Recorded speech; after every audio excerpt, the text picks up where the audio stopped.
Estamos abordando entonces su comprensión de la persona de nuestro Señor Jesucristo, pero previo a esto hemos hecho un ejercicio de comprensión de quién es Dios para Pablo de Tarso. ¿Quién era Dios antes de su experiencia en Damasco? Y luego, ¿quién es Dios para él después de la experiencia de Damasco? Este ejercicio ha sido un ejercicio muy interesante porque a Pablo lo estudiamos poco.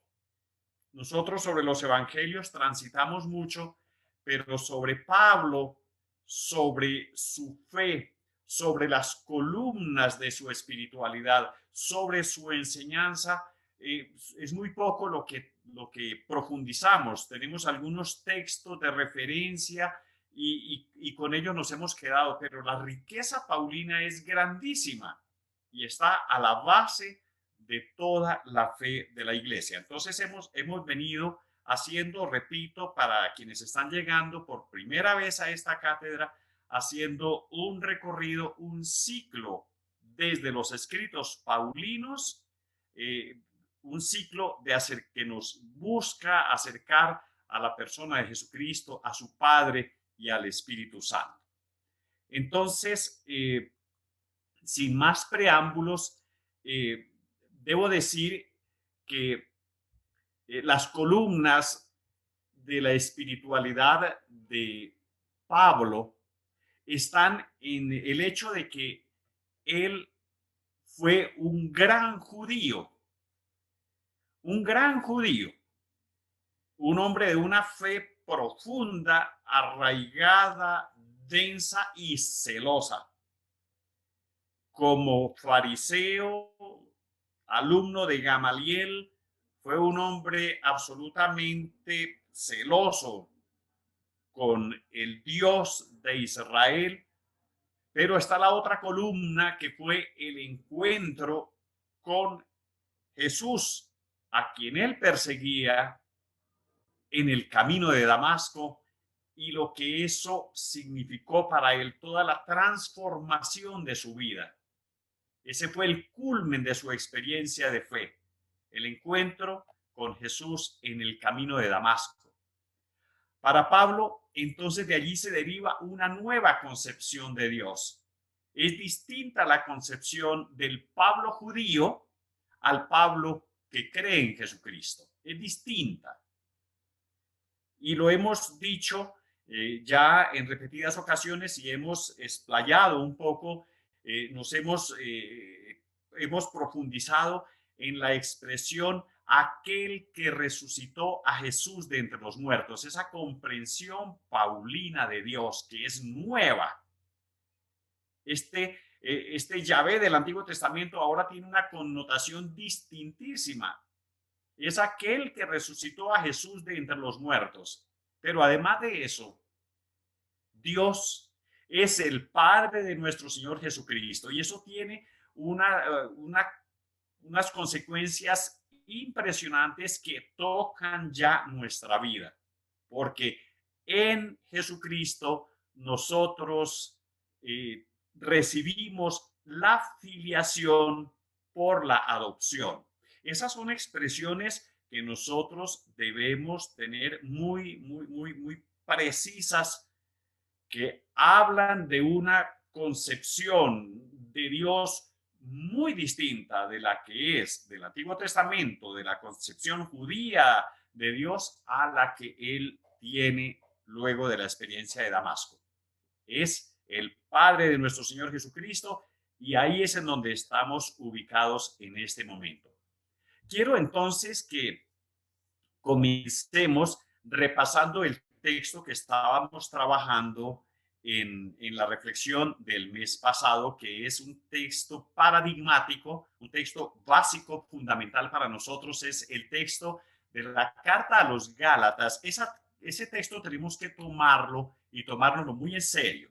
Y tenemos que leerlo y tenemos que repasarlo, porque es un texto que tiene una profundidad teológica y espiritual que merece que sea reflexionado largamente por nosotros, ampliamente y de manera profunda. Es Gálatas 4, versículos del 4 al 7. Así, son unos pocos versos, pero tiene una gran trascendencia para nosotros y ahí nos vamos a detener en este día. Voy a leer el texto. Dice así: cuando llegó la plenitud de los tiempos, Dios envió a su Hijo, que nació de mujer y fue sometido a la ley con el fin, ojo a esta expresión, con el fin, está hablando ahí del objetivo de la encarnación. Atención a esto. El objetivo de la encarnación, el objetivo de la venida de Jesús, casi no se está metiendo con nada. Con el fin, miren, de rescatar a los que estaban bajo la ley. Es un fin de rescate. Es como si estuviéramos secuestrados. Y Él viene a rescatar. Y luego hay otro objetivo. Aparecen dos objetivos. Para que así, esta ligazón que hace ahí, este vínculo que hace ahí, para que así recibiéramos nuestros derechos como hijos. Otras traducciones dicen para que así llegáramos a ser hijos por adopción, pero las últimas traducciones, las más recientes, hablan de recibiéramos nuestros derechos como hijos. Fíjense que aparecen ahí dos objetivos. Ya hablaré un poco más adelante al respecto. Y luego dice San Pablo, continuando el texto, ustedes ahora son hijos.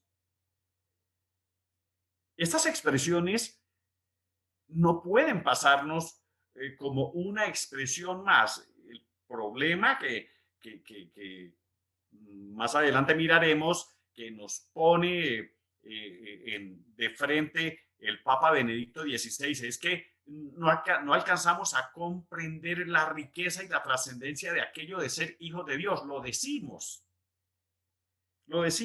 fácilmente. Sí, todos nosotros somos hijos de Dios, claro, sí. Bueno, pero ¿en qué medida eso realmente es asumido por nosotros? ¿En qué medida esa verdad es para nosotros una llamada a un estilo de vida? Ustedes ahora son hijos, dice San Pablo, por lo cual Dios ha mandado a nuestros corazones el espíritu de su propio Hijo,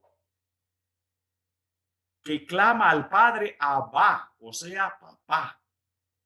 De modo que ya no eres esclavo, porque has sido rescatado de la ley, ya no eres esclavo, sino hijo, y siendo hijo, Dios te da la herencia. Ese texto para nosotros es de una importancia fundamental. Yo quiero que este texto lo acojamos, lo tengamos allí, lo leamos, lo reflexionemos seriamente, le pongamos mucho cuidado porque ahí estamos involucrados nosotros con nombre propio. Con nombre propio, los que veo aquí y todos los que no están acá. Con nombre propio Rosita, con nombre propio Miriam, con nombre propio Fanny, con nombre propio Leila, con nombre propio Katy, con nombre propio Gloria, con nombre propio Henry, con nombre propio Luz. Nosotros estamos ahí involucrados. Eso no es una doctrina evanescente, esto no es una bocanada de humo que se esparce y desaparece, no, esa es nuestra realidad. Por eso les pido que tomemos el texto y nos lo tomemos muy en serio. Entonces, Pablo responde a nuestra pregunta por nuestro ser de hijo de Dios y por el ser de Jesús, hijo de Dios, de una manera solemne. y lo plantea como el objetivo último que Dios tenía al mandar a su Hijo al mundo era precisamente que nosotros llegásemos a ser hijos e hijas de Dios. Así, el objetivo último. Fíjense que si yo hubiera hecho la pregunta, ¿para qué vino Jesús? Pues tendríamos mil respuestas, pero como estamos mirando a San Pablo y estamos dejándonos enriquecer por su comprensión de Dios, por la comprensión de Jesús, es interesantísimo llegar a comprender que para él el objetivo último que tenía el Padre al mandar a su Hijo al mundo era que nosotros llegásemos a ser hijos e hijas de Dios. Esa es como la primera parte. Pero claro, está el segundo objetivo, que es llegar a hacerlo lo primero es arrancarnos de la esclavitud de la ley, rescatarnos, y lo segundo es involucrarnos en el nivel de filiación con Dios y hacernos herederos en Jesucristo. ¿Qué hereda Jesucristo del Padre o qué recibimos nosotros en Jesucristo del Padre por esa adopción? La vida eterna, la herencia eterna. Sí, claro, pues todo esto tiene toda la relación con los sacramentos, cómo entra uno, ya iré más adelante a decirlo, pero es muy importante que nosotros tengamos preciso esto. Somos hijos en el Hijo, rescatados, pero además, por ser hijos en el Hijo, somos herederos, herederos de los bienes eternos. Nosotros no tenemos en nuestra vida, de cara al fin de nuestra vida, una pared ante la cual nos encontramos como ante el absurdo, ante la nada, o un abismo. No, tenemos la vida eterna, tenemos la herencia eterna como herencia, como regalo, como donación de Dios a nosotros, que somos sus hijos. Hagamos aquí, yo les invito a que hagamos un alto, como un paréntesis, para profundizar en la riqueza de esta condición nuestra. Me parece pertinente que no solamente escudriñemos de manera exegética los textos paulinos, sino que vayamos haciendo una profundización teológica y una profundización espiritual para enriquecer nuestras vidas. Un alto. Miremos la riqueza de esta expresión teológica de Pablo. San Pablo dice que el Espíritu Santo es el gran maestro de la oración. Y Pablo también nos enseña a dirigirnos a Dios con los términos afectuosos de los hijos, llamándolo sin miedo, sin pena, Abba. Abba, y lo hemos hablado ya en meses anteriores, llamando a Dios Abba, Padre, o Papá, es mejor. Eso hizo Jesús, incluso en el momento más dramático de su vida terrena. Él nunca perdió la confianza en el Padre y siempre lo invocó con la intimidad del Hijo amado. Recordemos aquel momento en Getsemaní, cuando Jesús, sí, en la noche cuando lo apresan, la noche de la traición, él ora al Padre y lo hace con estas palabras: Padre, tú lo puedes todo. Pero ese Padre lo toma Marcos, porque esto es de la tradición de Marcos, del Evangelio de Marcos. La palabra que utiliza allí, la que recoge Marcos, es Abba. Ni siquiera es Padre, la grandilocuente palabra Padre, sino es la palabra tierna, confiada, íntima. Es como quien se se reclina en el regazo del Padre en un momento de angustia, de dolor. Padre, tú lo puedes todo. Si es posible, aparta de mí este cáliz. Pero que no sea como yo quiero, sino como tú quieres. Y lo hemos dicho, no es que Marcos hubiera estado allí sentado al lado de Jesús, porque incluso el texto dice que el Señor se alejó de los discípulos. Luego, nadie estaba allí escuchando y tomando nota, pero era evidente que como Jesús se refería con naturalidad al Padre, era evidente que el evangelista utilizara en ese momento la palabra de mayor intimidad de Jesús en la relación con su Padre. Por eso pone el Abba en boca de Jesús en ese momento de agonía, de dolor, de angustia. Ya desde los primeros pasos de su camino, la iglesia, cuando comienza a abrirse el grupo apostólico y comienzan a fundarse las primeras comunidades, la iglesia acogió esta invocación y la hizo suya, sobre todo en la oración del Padre Nuestro, en la que decimos cada día: Padre, hágase tu voluntad en la tierra como en el cielo.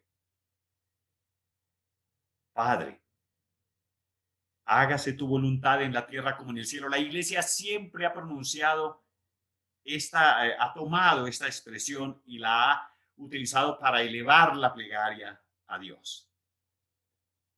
En las cartas de San Pablo la encontramos dos veces muy remarcadas. El apóstol, como lo hemos dicho ahí en Gálatas, lo dice así: como ustedes son hijos, Dios envió a sus corazones el espíritu de su Hijo que clama en nosotros, Abba, Padre. Esta palabra, que era propia de Jesús, era como de exclusivo uso de Jesús, ahora se pone en nuestra boca, se pone en nuestro corazón para que nosotros tengamos la posibilidad de dirigirnos al Padre con la misma confianza, con la misma naturalidad con que Jesús lo hacía. En el centro del canto al Espíritu Santo, que es el capítulo 8 de la carta a los Romanos, Pablo afirma: no han recibido ustedes un espíritu de esclavitud. Recordemos que en Gálatas fuimos rescatados. No han recibido ustedes un espíritu de esclavitud para recaer en el miedo, en el temor, sino que han recibido un espíritu de hijos de adopción, dice Pablo, con el que clamamos: Abba, Padre, o Abba, Papá. Allá nos lleva Pablo. Si somos hijos en el Hijo, hijos en Jesús, tenemos el derecho de dirigirnos a Dios con la confianza con que Él se dirigía, llamándolo papá, papacito nuestro.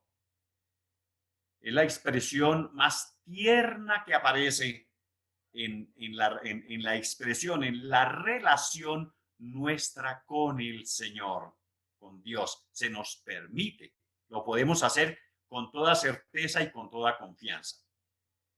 Esto que dice Pablo indica que el cristianismo, ojo a esto, mis queridos oyentes, mis queridos amigos y amigas, esto indica que el cristianismo no es una religión de miedo, de temor. Es triste, de verdad, que muchas tendencias en la Iglesia Católica se vayan por esa línea de cultivar el miedo en los corazones de las personas. Yo mismo me acuerdo, esta fue una época en la que a nosotros nos educaban, cuando yo era niño, cuando yo era pequeñín, esto ya hace mucho tiempo, mucho tiempo, a nosotros nos educaban con una metodología del miedo, era acercarnos a Dios, era terrible, porque Dios solamente miraba todas las cosas negativas que pudiéramos hacer para castigarnos. Entonces nosotros estábamos en la olla. No teníamos ninguna posibilidad. Habiendo sido redimidos por Jesucristo, no nos enseñaban la redención, nos enseñaban que todo el tiempo Dios nos estaba mirando para hundirnos en el purgatorio o en el infierno. Y entonces así crecimos de niños. Y hay unas tendencias muy de unas orillas bastante retardatarias en la iglesia, en las que siguen cultivando el miedo en las personas, tanto así, que hasta recibir la comunión en la mano se vuelve un pecado que Dios va a condenar y por lo cual tú te vas a ir a la última paila del infierno. De ese nivel hay ciertas tendencias. Pero ni qué decir de ciertas iglesias, entre comillas, de hermanos separados que juegan con un miedo tenaz. Es metiéndole miedo a la gente. Y si tú no diezmas, entonces te va a ir mal. Es que sales de aquí y si te retiras de la iglesia te va a pasar un carro por encima, porque es que Dios no se la guarda. Y es todo el tema así, jugando con el miedo para captar la atención y subyugar, para esclavizar. Pero si Jesús vino fue para hacernos libres, para rescatarnos. Ven esas incoherencias. Entonces, es para nosotros muy importante tener claro que el cristianismo, nuestra fe, no es una religión de miedo, sino de la confianza y del amor al Abba que nos ama, al Padre Dios que nos ama, porque somos hijos.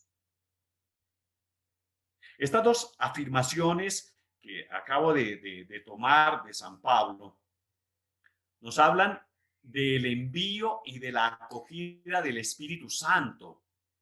El don del resucitado nos hace hijos en Cristo. El don que nos da el resucitado es el Espíritu. Y ese Espíritu en nosotros nos filia, nos hace hijos, nos une a Él y nos sitúa en una relación filial con Dios. Una relación que es de profunda confianza, como la de los niños. Una relación filial análoga a la de Jesús. Digamos, es la misma relación de Jesús con el Padre, la que nosotros debemos tener con el Padre, aunque sea distinto su origen, porque Jesús pues viene del Padre, nosotros es por adopción, y aunque sea distinto su alcance.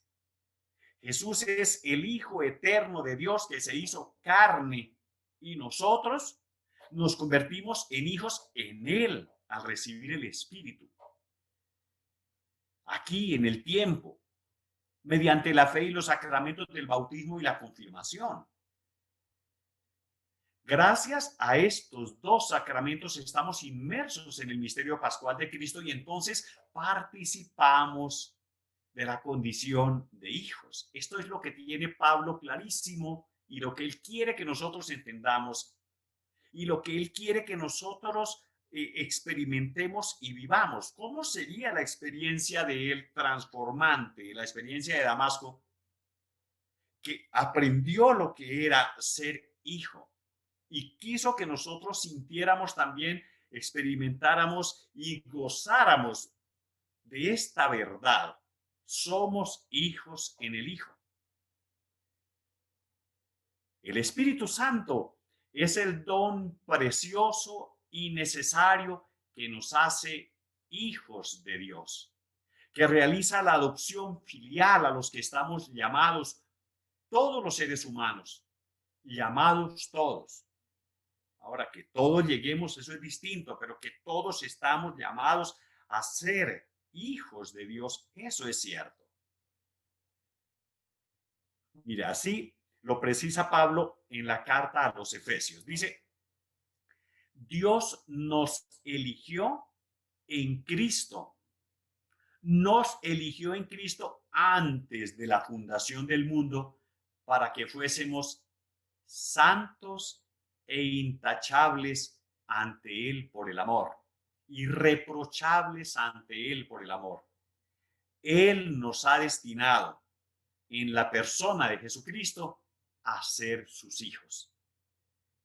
Y si siguiéramos leyendo todo este himno, para que la gloria de su gracia que tan generosamente nos ha concedido en su querido Hijo redunde en alabanza suya. Pero esto es voluntad de Dios. Llama a todos a ser hijos. A todos.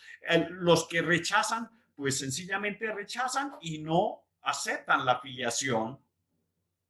Pero el que abre su corazón, el que se suma al llamado del Señor, pues tiene en gracia la filiación que el Señor le concede en su Hijo.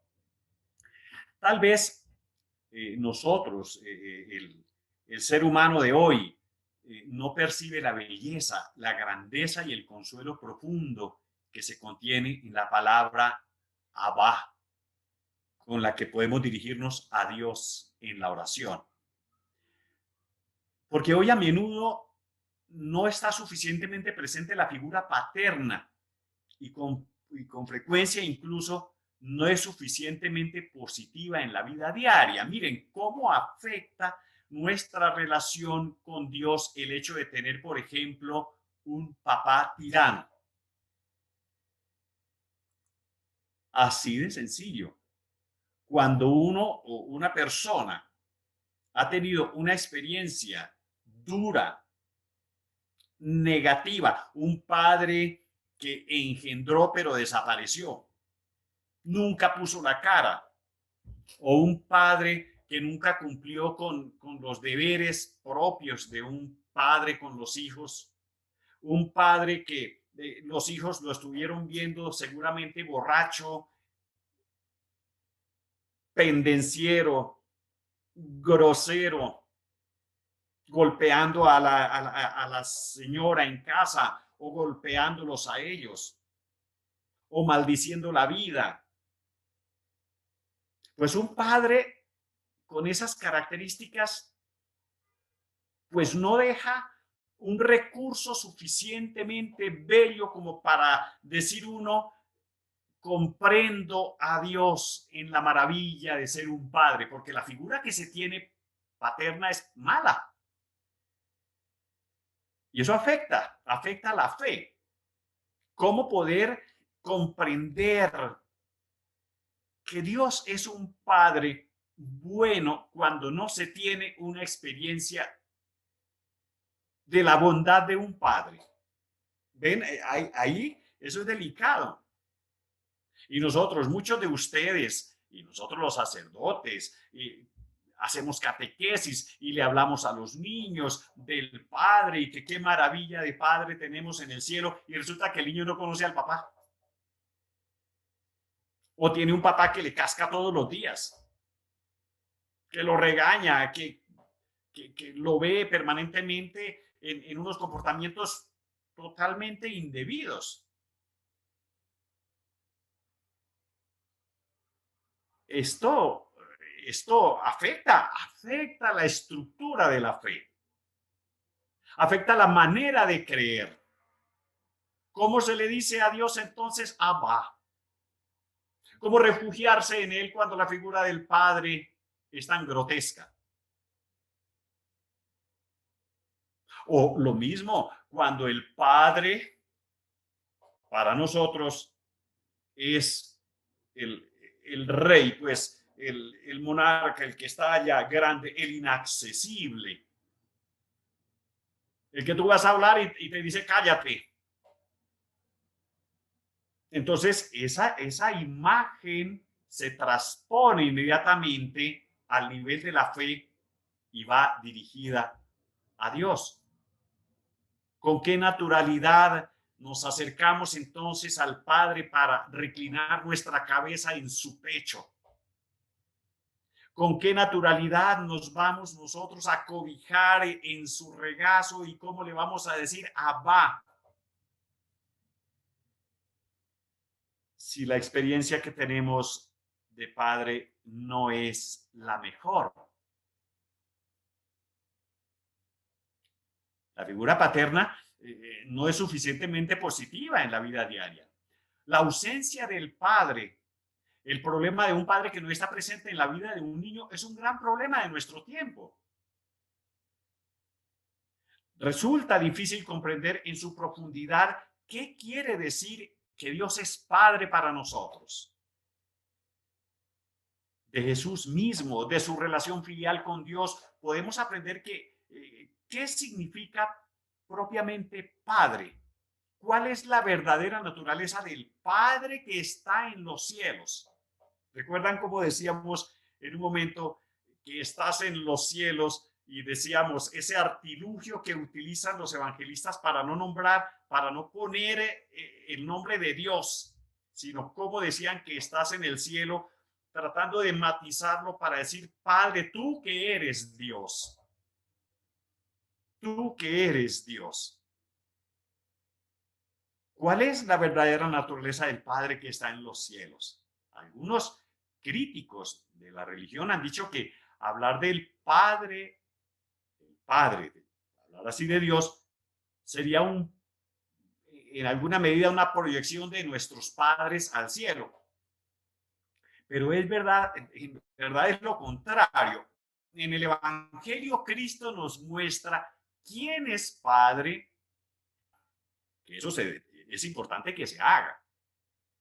Desvincular la imagen que tenemos negativa de Padre para darle su lugar a la naturaleza paterna de Dios, pues tendrá que aprender, tendrá que pasar de ver al Dios distante de las categorías puramente humanas y pensar en las palabras.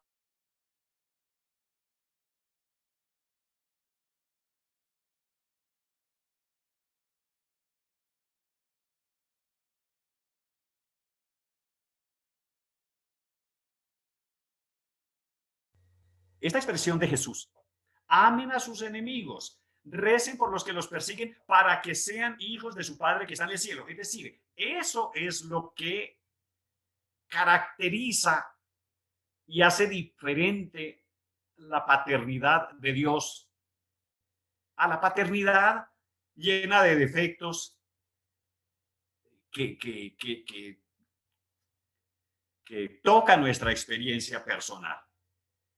Fíjense, es el amor en la más alta expresión, en lo más característico, que es llegar a amar, llegar a involucrar no en el concepto, sino en la experiencia del amor al enemigo. Ahí, en ese punto, se rompe y se hace una total diferenciación. No es que nosotros proyectamos de nuestra imagen de padres a Dios, sino que podemos romper eso y mirar más bien cómo es Dios, libre de las experiencias nuestras. ¿Cómo es Dios? Dios es Padre, pero un Padre que ama hasta el punto de acoger, de amar, de salvar, de entregar la vida de su propio hijo por los que están perdidos, por los que se han hundido en el pecado, es decir, por los que viven en enemistad con él. Ese es un dato bien claro. Hay que leer ese verso de Mateo, capítulo 5, versículos 44 y 45. Amen a sus enemigos, recen por de su Padre que está en el cielo. Es precisamente el amor de Jesús, el Hijo único de Dios, que llega hasta el don de sí mismo en la cruz, el que revela la verdadera naturaleza del Padre, porque Jesús no viene por su propia cuenta, él viene enviado por el Padre.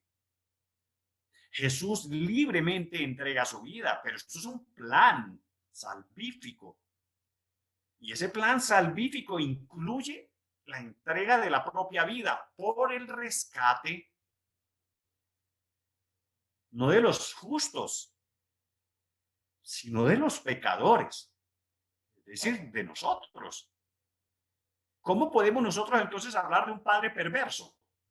¿O cómo podemos nosotros entonces hablar en términos de miedo si Dios lo ha hecho todo por nosotros?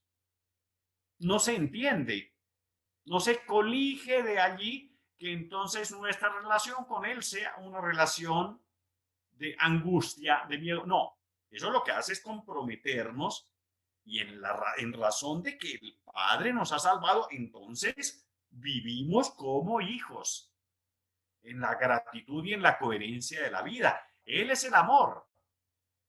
Y también nosotros, en nuestra oración de hijos, entramos en ese circuito de amor. Amor de Dios, que purifica nuestros deseos, nuestras actitudes marcadas por la cerrazón, por la autosuficiencia, por el egoísmo típicos del hombre dado al pecado. El hombre que llama el mismo Señor el hombre viejo, el hombre de la no fe. Así, pues podríamos decir que en Dios el ser padre tiene dos dimensiones. Atención a esto, dos dimensiones. Ante todo, Dios es nuestro Padre, en primer lugar, porque es nuestro creador. Ya ahí hay un dato de paternidad. Es como cuando un artista crea una obra. La obra en alguna medida es como hija del que la hace, del que la crea. Por eso muchos artistas no se atreven a vender una de sus obras, porque son la prolongación de su ser. Otros viven de eso. Ahí ya cambia totalmente la orientación. Pero entonces, podremos decir que en Dios el ser padre tiene dos dimensiones. Ante todo, Dios es nuestro Padre porque es nuestro creador. Nosotros venimos de sus manos. Hemos sido convocados de la no existencia a la existencia. Así. Y eso ya nos da un nivel de filiación. Cada uno de nosotros, cada hombre y cada mujer es un milagro de Dios. Somos un milagro de Dios. Somos queridos por Él. Y somos conocidos personalmente por Él. Los salmos tienen una riqueza infinita en esta comprensión. Las vocaciones de los profetas, antes que estuvieras en el vientre de tu madre, ya te había elegido. Antes de que hubiera sido engendrado, ya nos conoce personalmente. Cuando en el libro del Génesis se dice que el ser humano es creado a imagen de Dios, se quiere expresar precisamente esta realidad. Dios es nuestro Padre, somos obra de sus manos. Él nos hizo. Si Él coge incluso el barro y lo moldea, lo trabaja, es su obra. Ahí hay una paternidad. Ya hay una paternidad ahí. Para Él no somos seres anónimos.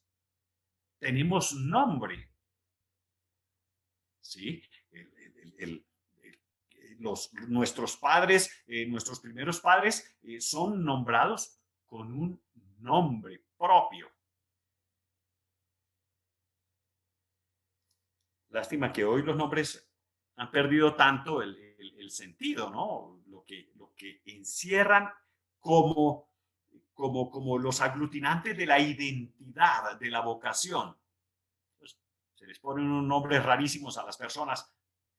Les ponen mejores nombres hoy a las mascotas que a las mismas personas. Pero bueno, ese no es ese no es el problema. El tema es que Dios nos ha creado a su imagen, quiere expresar esa realidad. Dios es nuestro Padre. Para Él no somos anónimos, impersonales, sino que tenemos un nombre. Hay unas palabras en los salmos que conmueven siempre cuando las rezamos. Tus manos me hicieron y me formaron. Cuando aún estaba en el vientre de mi madre, tú ya me conocías. El Salmo 119. Por si acaso allá, el versículo 73. Cada uno de nosotros puede decir en esta imagen hermosa la relación personal con Dios. Tus manos me hicieron, tus manos me formaron. No sé por qué algunos salimos tan feos, pero bueno, así teníamos que ser, no tenía que hacer un mismo molde para todos. Pero esto todavía no basta. Este es un grado de filiación, el hecho de salir de las manos de Dios.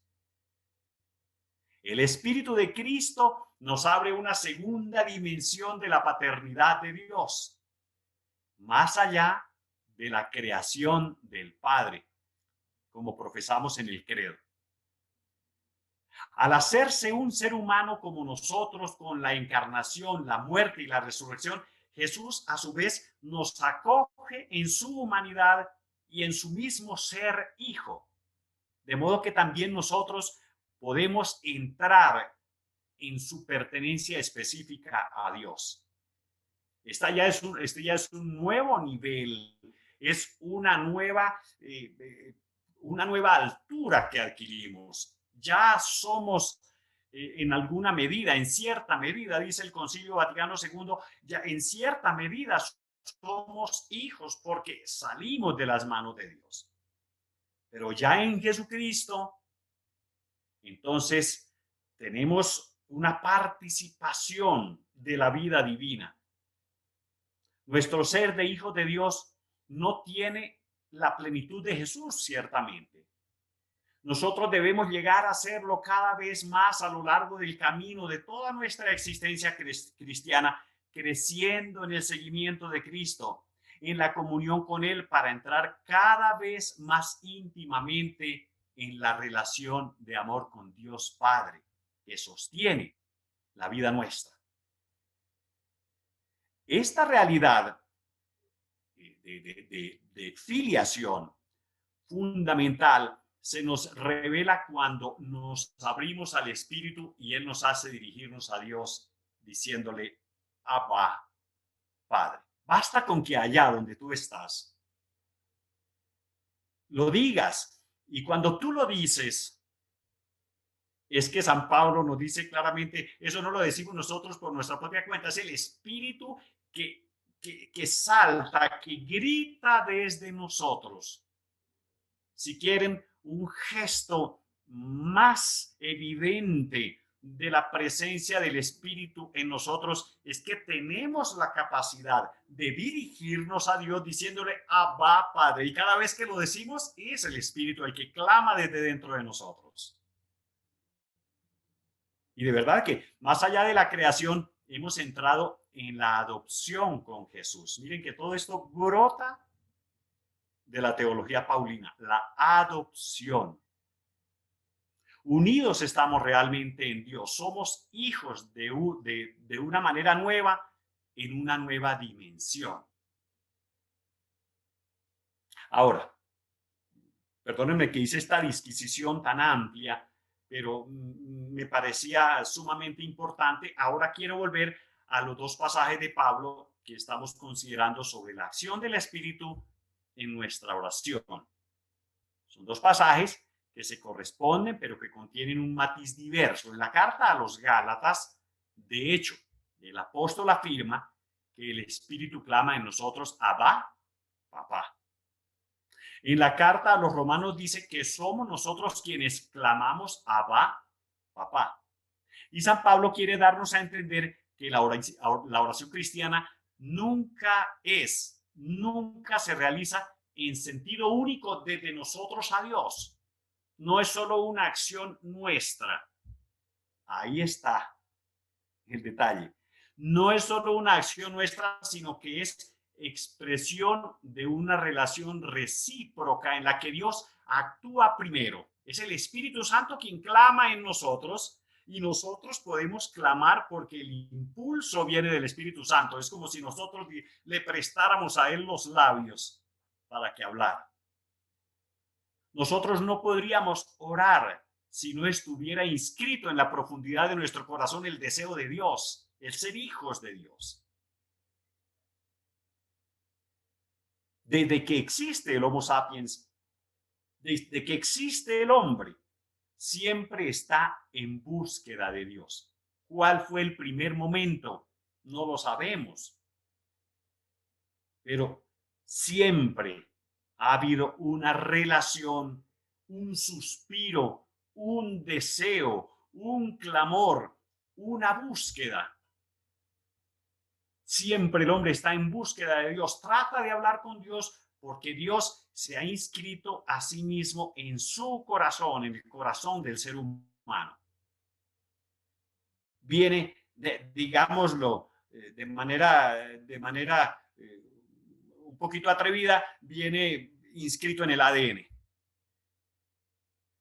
De modo que la primera iniciativa de dirigirnos con esta palabra de esta manera viene de él mismo.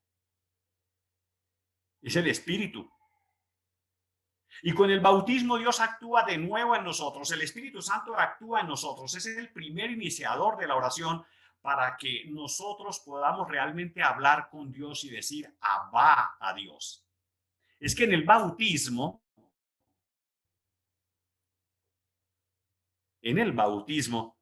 sucede algo que nosotros no consideramos de manera tan profunda en toda la profundidad de su sentido. Empezando por el mismo verbo, baptisein, el mismo verbo griego, baptisein, que significa sumergir. Lo hemos dicho seguramente en estas reflexiones, que significa sumergir. ¿Y a quién se sumerge? A la persona se la sumerge. ¿En qué se sumerge? En Dios. Es como si Dios fuese un río de vida y uno sumerge a la persona en esa realidad Dios. Vayan ustedes por el mundo entero, les decía el Señor a los discípulos. Y a los que crean, bautícenlos. Es decir, sumérjanlos en el nombre del Padre y del Hijo y del Espíritu Santo. Es decir, sumérjanlos en el misterio de Dios. Empápenlos del misterio de Dios. Que el misterio de Dios se les cuele por los poros, les entre hasta la profundidad, hasta los mismos tuétanos. Y ese sumergir a la persona en el misterio de Dios la hace partícipe de esa realidad divina. Entonces la persona ya no es la misma. Entonces la persona ya es un ser nuevo, es un ser renovado, un ser transformado, es un ser arrancado de las tinieblas y puesto en una dimensión distinta. Es decir, nosotros bautizados estamos revestidos de Dios. No en balde, cuando el niño se saca del agua después que se le vierte el agua en la cabeza, se le pone una vestidura blanca. La vestidura blanca no es solamente la pureza, porque ahora ha sido limpiado del pecado original. Sí, en parte, pero este es un signo del brillo, es un signo de la gloria de Dios en la persona. ¿Escucharon ustedes? Escuchamos cuando fue ayer, que celebrábamos la fiesta de la transfiguración. ¿Cierto? Seguramente ustedes estuvieron, algunos estuvieron en misa o llevan el Evangelio del domingo, supieron que ayer era la fiesta de la transfiguración y vieron justamente cómo se puso el rostro de Jesús y sus vestidos cuando se manifestó en su gloria, blanco, brillante, luminoso. Decía el texto de Marcos, sus vestidos se volvieron blancos como no los pudiera dejar ningún batanero del mundo. Es decir, nadie podría alcanzar tanta blancura, es el resplandor de la gloria. Y es el vestido que se le pone al niño, a la niña recién bautizados. Es el signo de haberse sumergido en el Señor. Ah, bueno, ¿y por qué una novia va de blanco? Bueno, hoy hasta de negro se ponen. Pero ¿por qué una novia va de blanco? Ah, no, hay unos mitos en torno a eso, referentes a la castidad, y no, es que la novia en el sacramento del matrimonio, la novia es la iglesia, es el signo, ella representa a la iglesia, el novio representa a Cristo. Pero la iglesia se encuentra con Jesucristo redimida, salvada, y por eso ya viste de blanco, enjollada. Esa es la blancura, ese es el signo de salvación, es la iglesia redimida. ¿Mm? ¿O por qué un cura se pone un alba antes pues para la celebración? Se pone un alba para mostrar la dignidad de su ministerio, pero también la santidad de su vida. En él refulge Cristo. Ah, que su corazón esté lleno de pecados, no lo sé. Pero allí está mostrando la santidad que debe caracterizar su ministerio. Bien, entonces la persona sumergida sumergida en el bautismo queda completamente transformada. Y entonces la persona en ese momento habla con Dios, se dirige a Dios, el Espíritu Santo actúa en ella y es el primer iniciador de la oración para que podamos realmente hablar con Dios y decir Abba. En la próxima celebración de bautismos a que asistan, fíjense cómo después del bautismo, después de la unción con el Santo Crisma, después de la vestidura blanca, después de la entrega del cirio encendido, ¿qué hacemos? Rezamos el Padre Nuestro. Porque ahora el niño, aunque no puede hablar sino en la voz de sus padres y padrinos, por primera vez eleva su voz y es el Espíritu el que está actuando en ese momento y entonces todos dirán, Padre Nuestro, Abinu Shevashamayim. Nos estaremos dirigiendo todos por primera vez con este nuevo Hijo de Dios al Padre y llamándolo como se le debe llamar. Papá. Padre nuestro. Abba.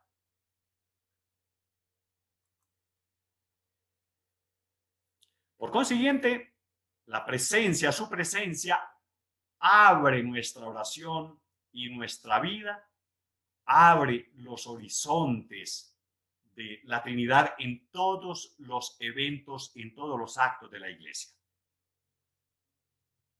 Así pues, comprendemos que la oración del Espíritu de Cristo en nosotros y de la nuestra en Él no es solo un acto individual, sino un acto de toda la iglesia. Nosotros oramos, gritamos con toda la iglesia. Al orar se abre nuestro corazón. Estamos en comunión no solo con Dios, sino también con todos los hijos de Dios, porque somos uno.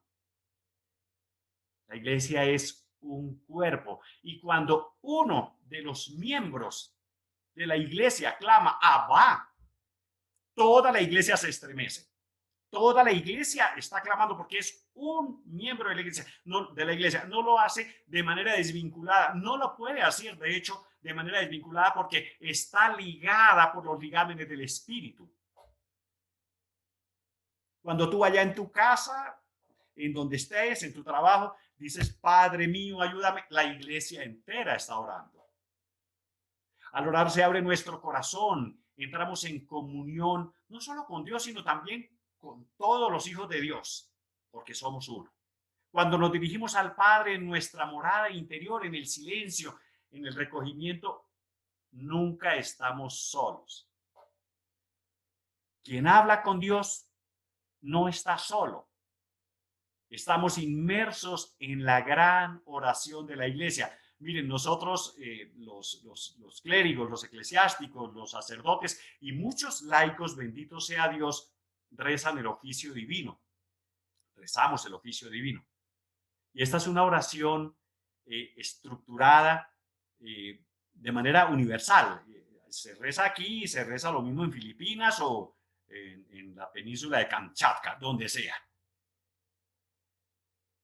Es la misma liturgia de las horas, es la oración. Tú coges los salmos en una oración de laudes, en un oficio de lecturas, tomas la hora tercia, la hora sexta, la hora nona, las vísperas, las completas, lo que sea, y estás unida a cualquier persona en cualquier lugar del mundo mientras realizas la oración.